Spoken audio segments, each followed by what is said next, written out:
भाजपचे आणि शिंदे गटाचे सगळे आमदार राष्ट्रीय स्वयंसेवक संघाच्या कार्यालयात गेले होते.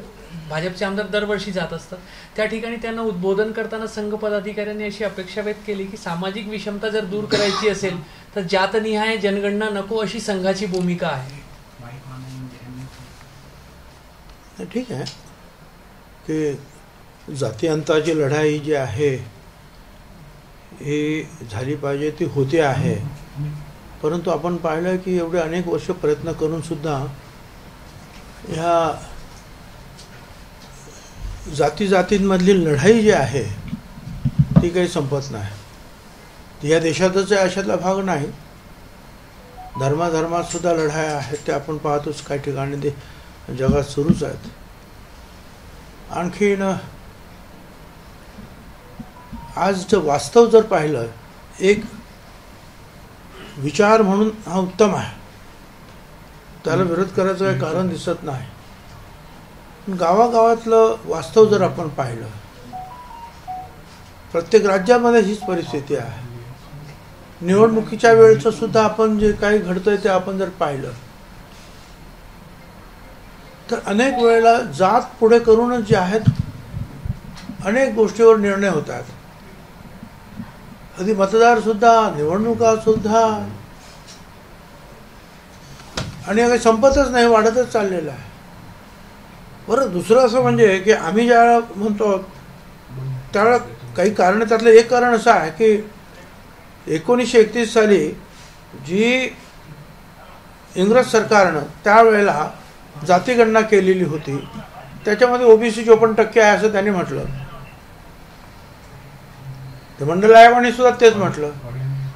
पण आज सुद्धा प्रत्येक ठिकाणी काही द्यायचं घ्यायचं म्हटलं, एखादी सवलत, तर लोक कोर्टात जातात आणि कोर्ट विचारतं की तुमचा एम्पिरिकल डाटा द्या, तुमचे आकडे सांगा, तुम्ही किती आहेत ते सांगा.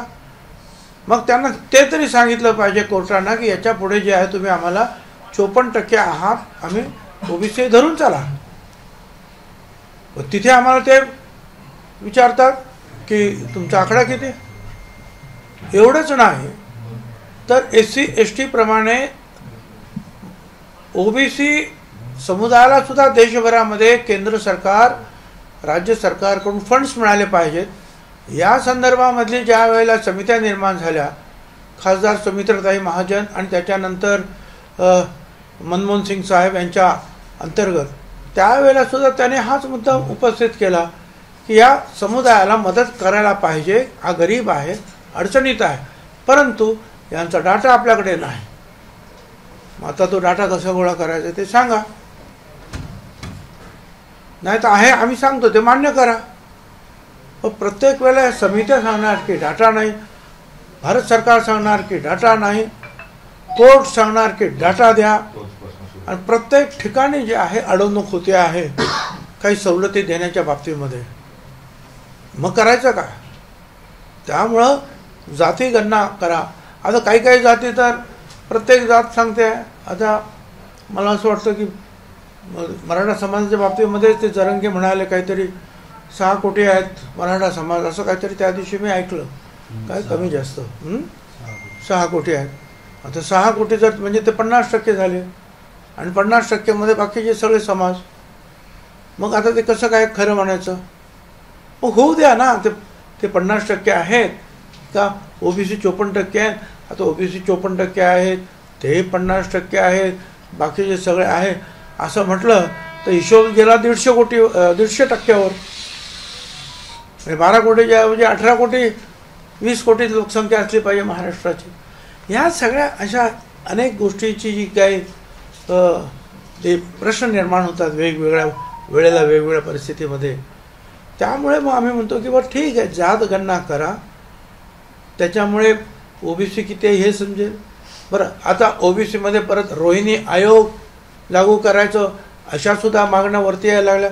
मग त्या जर तो आयोग लागू करायचा असेल तर ओबीसीमधले जे घटक आहेत लहान मोठे, म्हणजे 374 जाती तर महाराष्ट्रात येतात, मग त्या घटकातले जे आहेत छोटे मोठे ज्या जाती आहेत त्यांची संख्या किती आहे ती सुद्धा लागणार.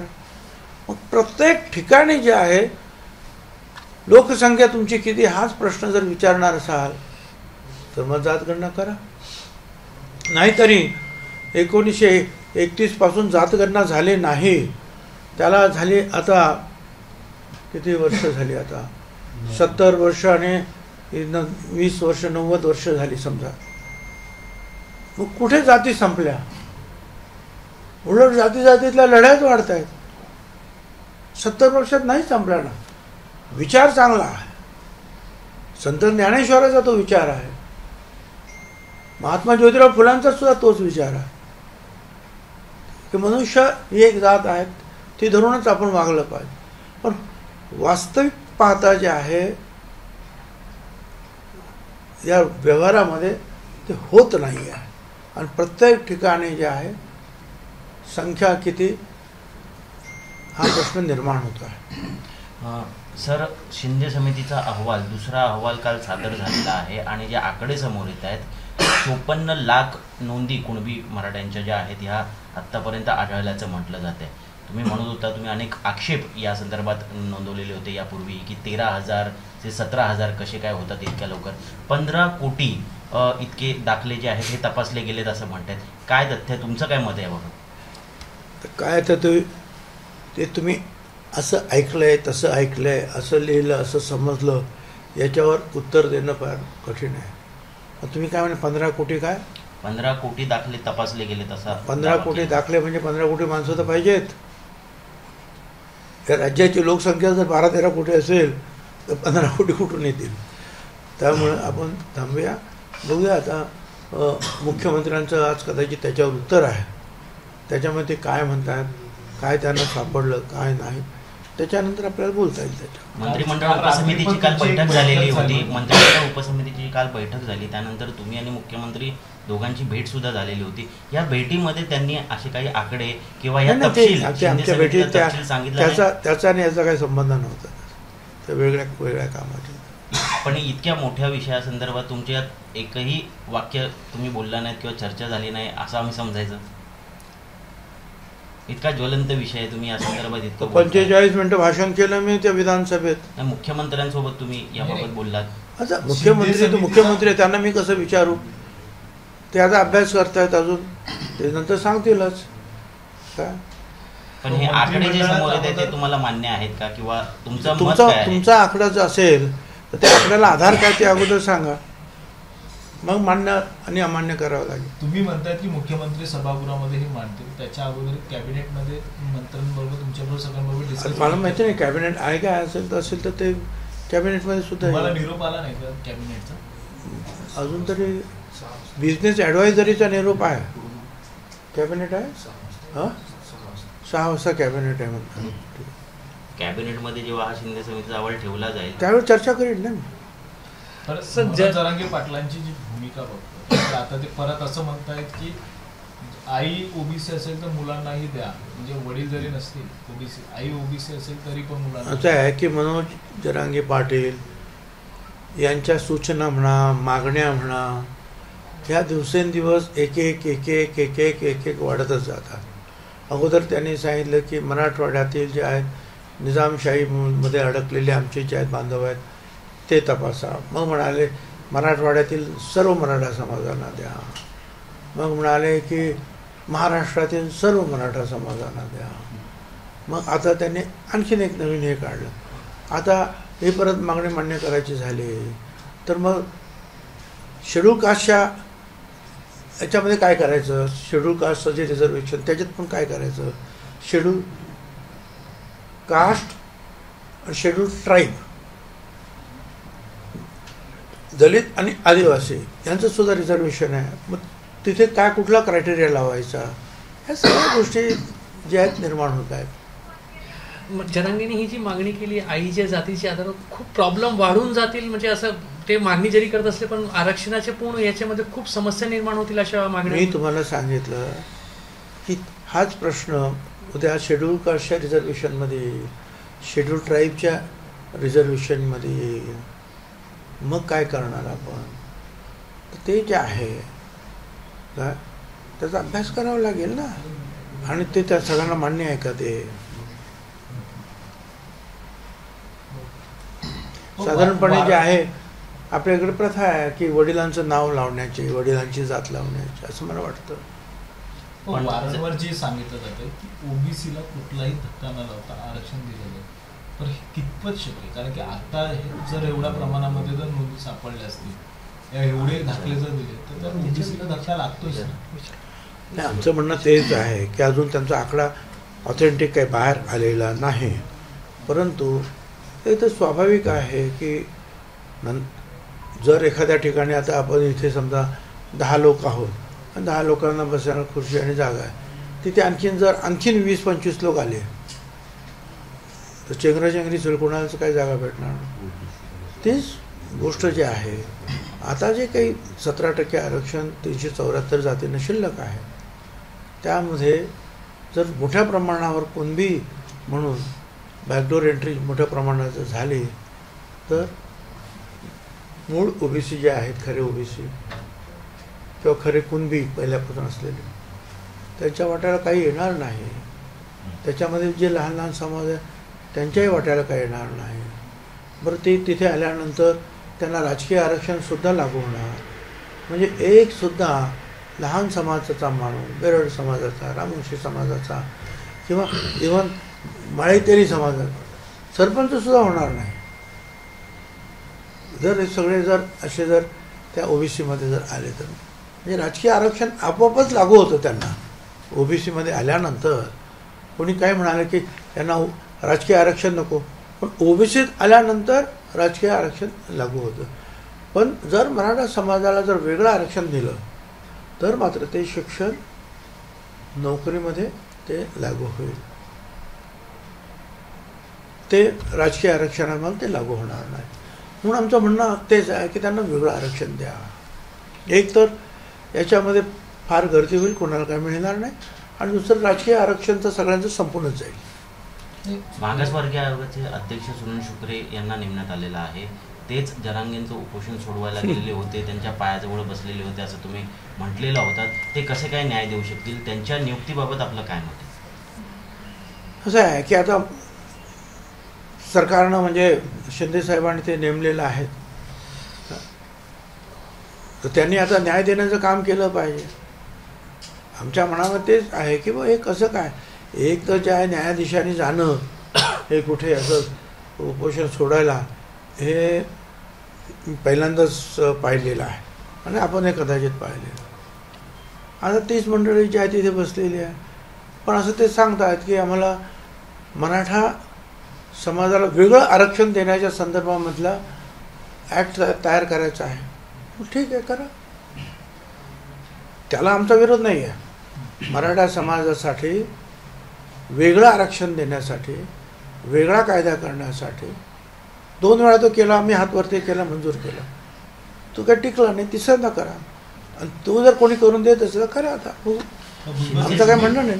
शिंदे समितीचा विषय असेल किंवा आता मागासवर्गीय आयोगाचा विषय असेल, प्रत्येक गोष्ट वस्तुनिष्ठपणे तुम्ही मांडताय आणि तुम्ही सांगताय सातत्यानं की हे कसं शक्य नाहीये किंवा ओबीसीच्या आरक्षणाला कसा धक्का लागेल.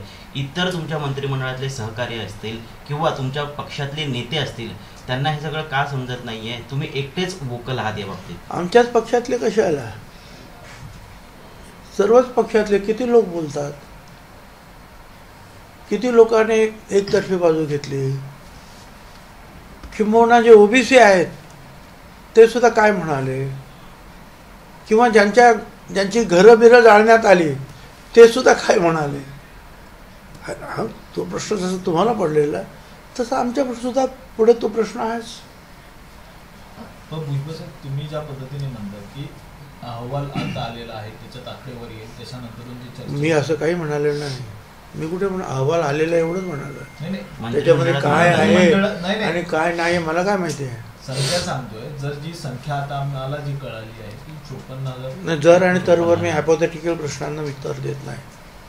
सर, एकीकडे ओबीसी मधून मराठा आरक्षण मागत आहे, तर दुसरीकडे धनगर सुद्धा आरक्षण मागते, ते एसटी मधून. एसटी धनगरांचा तो प्रश्न वेगळा आहे, पण विरोध होत आहे. मग या सगळ्या आरक्षणाच्या एकंदर असं आहे की तो प्रश्न जो आहे वेगळ्या पातळीवर, त्या दिवशी मुख्यमंत्र्यांनी सुद्धा धनगर समाजाच्या नेत्यांची आणि कार्यकर्त्यांची मीटिंग घेतली. त्याच्यामध्ये सुद्धा काही चर्चा झाली. त्याच्यामध्ये त्यांनी काही एक समिती नेमलेली आहे आणखी त्याचबरोबर हायकोर्टात सुद्धा एक केस सुरू आहे. काय तो त्यांचा एक वेगळा प्रश्न आहे. आणि हा जो प्रश्न जो आहे हा वेगळा आहे की ओबीसीमध्येच मराठा समाजाला आरक्षण मिळालं पाहिजे. परंतु सरकार जे सांगतं की नाही ते काही शक्य होणार नाही, ते बरोबर, ते शक्य होणार नाही. परंतु कुणबी सर्टिफिकेट घेतल्यानंतर मात्र आपोआपच बॅकडोअर एंट्री होते, हे माझं म्हणणं आहे. पण ही बॅकड्रॉप एंट्री आहे तीच घातक दिसून येते. कारण की ज्या पद्धतीने आतापर्यंत जे कुणबी प्रमाणपत्र दिलं, ही जरी आपण म्हणतोय की सुविधा घेणार नाही, पण आता कुठेतरी शैक्षणिक वर्ष देखील सुरू होत आहे, त्यामुळे कुठेतरी अडचण होते का ह्या सगळ्या गोष्टी? काय प्रश्न नाही समजला. शैक्षणिक दृष्ट्या तुम्ही म्हणताय की जी मी तुम्हाला सांगितलं बॅकडोर एंट्रीने जर चुकीची अशा प्रकारचे जर प्रमाणपत्र दिली गेली आणि प्रचंड प्रमाणावर जे आहे इथे ओबीसीमध्ये एंट्री झाली, तर ओबीसीचे जे आहेत सारे हक्क आणि त्यांचा जो वाटा जो आरक्षणाचा आहे तो निश्चितपणे संपेल. नितेश राणेंनी एक ट्विट केलं होतं काल. त्यांचं असं म्हणणं होतं की तुम्ही आणि मनोज जरांगे जे बोलताय त्यांनी मूळ मुद्दा जो आहे तो बाजूला राहतोय म्हणून बोलणं बंद करावं. ठीक आहे, आता तुम्ही जे प्रश्न विचारता त्याला मी उत्तर देतो. दुसरं काय, आता तुम्ही विचारलं नसतं तर मी कशाला उत्तर दिलं? सर यावर प्रश्न निर्माण होतात, काही प्रश्न तुम्ही निर्माण करता, काही प्रश्न जे आहेत म्हणून जरांगे निर्माण करतात, त्यामुळे बोलावं लागतं. काय नसते बीटची जाळपोळ झाली आणि शांततेनं आतापर्यंत जे 58 वर्ष निघाले मराठा समाजाचे, तर कुठे कोण काय बोललं होतं? कुठे कोणावर काय टीका केली होती? पण टाळी एका हाताने वाजत नाही. मुख्यमंत्र्यांकडून आपल्याला काही सांगण्यात आलं की तुम्ही ज्या पद्धतीनं भूमिका मांडताय कदाचित त्यावरून प्रक्षोभ होऊ शकतो, समाजामध्ये तेढ निर्माण होऊ शकते, असं काही बोलणं झालेलं आहे तुमचं मुख्यमंत्री? आम्ही तुम्ही ओपनली सांगतोय ना, त्यांच्याशी मी काय चर्चा, मी ओपनली सांगतोय. मी कायदा हातात घेतला नाही, मी एक दगड मारला नाही, मी कोणाला धमकी दिलेली नाही. चाळपोळ कोणी केले ते पहा, मेसेज कोण पाठवते ते पहा, धमक्या कोण कोणाला काय देतात ते पहा. 24 डिसेंबरमध्ये कधी नंतर तुम्हाला कसा तुमचा कार्यक्रम करतो वगैरे जे वर्तमानपत्रातून तुम्ही छापताय, हां ते कोण करतं ते पहा. मी तर जे आहे फक्त लोकशाहीमध्ये जो अधिकार मला दिलेला आहे माझं मत व्यक्त करण्याचं, बोलण्याचं किंवा एखाद्याच्या मताच्या विरुद्ध जे आहे माझं मत मांडण्याचा, तो माझा अधिकार मी बजावतो आहे. आज हेडगेवारांच्या स्मृतीस्थळी आज सगळे महायुतीचे नेते जे आहेत, आमदार जे आहेत, त्यांना आमंत्रित करण्यात आलेलं होतं श्रद्धांजली वाहण्यासाठी. आय डोंट नो, तुम्ही गेला नाहीत म्हणून मी एवढं लवकर जाणं पण शक्य नाही, मला माहीत पण नव्हतं. वैचारिक मतभेद असल्यामुळे तुम्ही जाणं टाळलेलं आहे. पुढे सर राष्ट्रवादीचा सर कोणीच गेलेलं नाहीये, म्हणजे तुमचं ठरलेलं पक्षामध्ये ते अजित पवारांना विचार. मराठा रिजर्वेशन के ऊपर सीएम रिप्लाई दे सकते ऐसी आशंका जताई जा रही है, क्योंकि शिंदे समिति का जो रिपोर्ट है वो पेश किया गया है, जो आंकड़े सामने आ रहे हैं 54 लाख अभी तक कुणबी सर्टिफिकेट जो है वो फाइंड आउट हुए, ऐसा कहा जा रहा है. आपका क्या मत है इसको? देखिए, जो आंकड़ा आप बता रहे हैं मराठा आरक्षण के बारे में, वो मेरे सामने तो फिलहाल तो नहीं है. ये तो अखबार में जो आता है हम पढ़ते हैं, आप बोल रहे हैं, मगर जब तक ऑथेंटिक मुख्यमंत्री नहीं बोलते हैं, जो आज मुख्यमंत्री शायद बोलेंगे शाम को विधान भवन में, विधानसभा में, उसके बाद ही उसके ऊपर जो है कुछ मत प्रदर्शन किया जा सकता है. मगर वो बार बार ये कह रहे हैं कि हम ओबीसी के ऊपर अन्याय नहीं करेंगे, और जब अगर ओबीसी के ऊपर अन्याय होता है तो हम उसके ऊपर जो जरूर उंगली उठाएंगे. समिति में कुछ गड़बड़ चल रही है, इस प्रकार का वक्तव्य आपने पहले किया था. क्या लग रहा है आपको कि ये काम ठीक से चल रहा है? क्योंकि 15 करोड़ दाखिले जो है वो अभी तक इन्वेस्टिगेट देखिए, आप बोल रहे हैं कि 15 करोड़ दाखिले ये वो. अब 15 करोड़ दाखिले जो है, 15 करोड़ हमारी जो है जनसंख्या नहीं है, महाराष्ट्र की पॉपुलेशन 15 करोड़ नहीं है. आप जो बोल रहे हैं वो जो सवाल जो है मैं समझ नहीं पा रहा.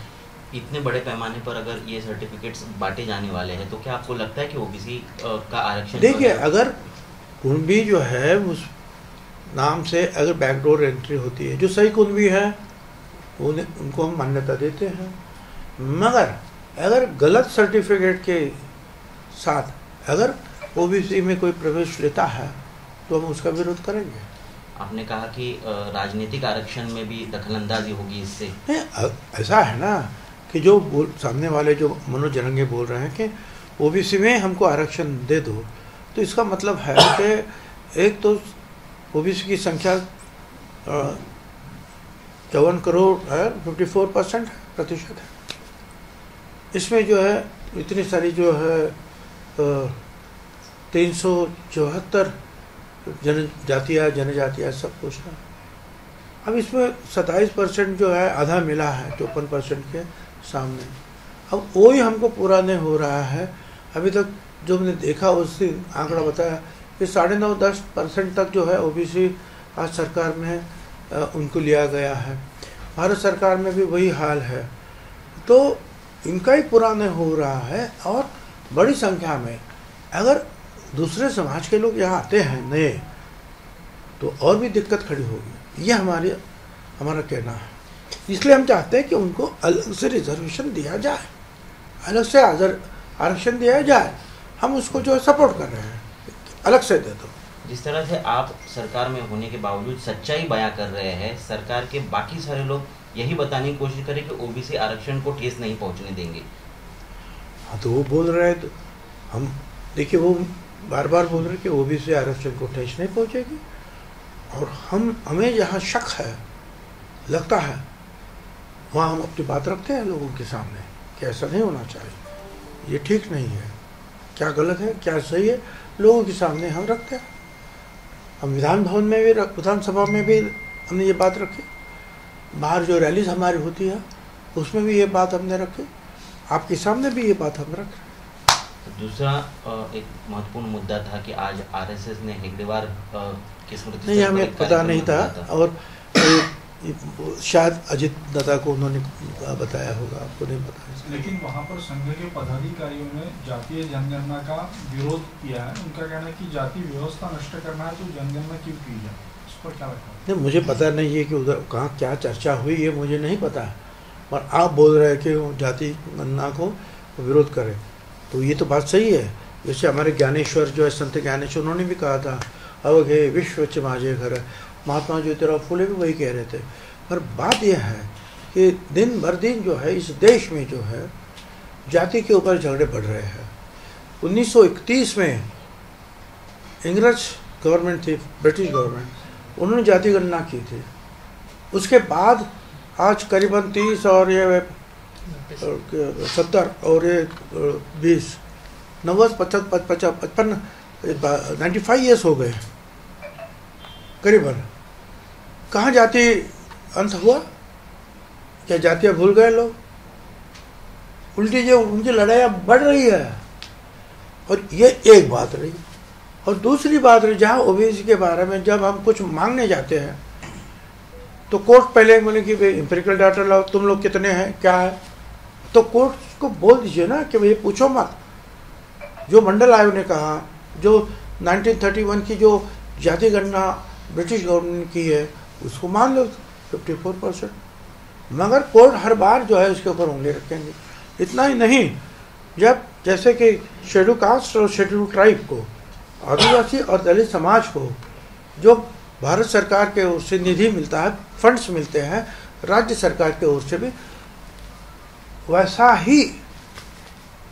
वैसा फंड्स ओबीसी को मिलना चाहिए, ये सब मानते हैं।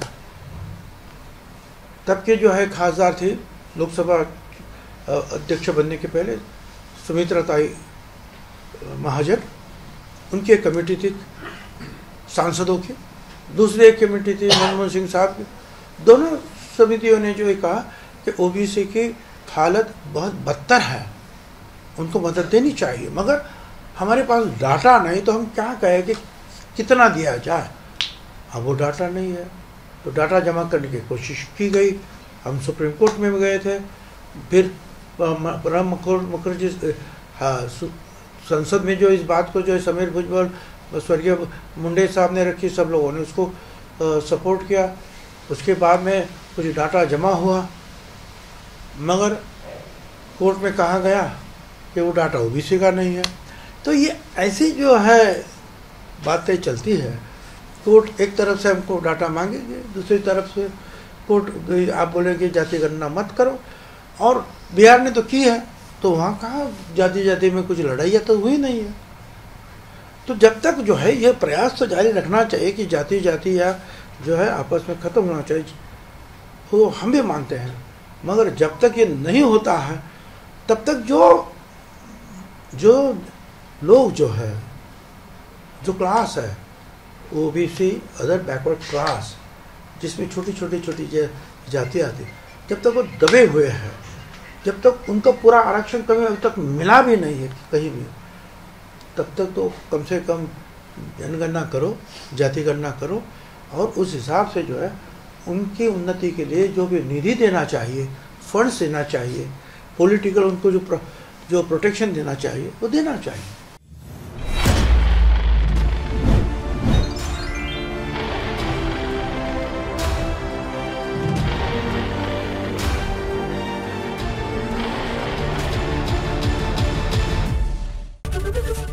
एबीपी माझा, उघडा डोळे बघा नीट।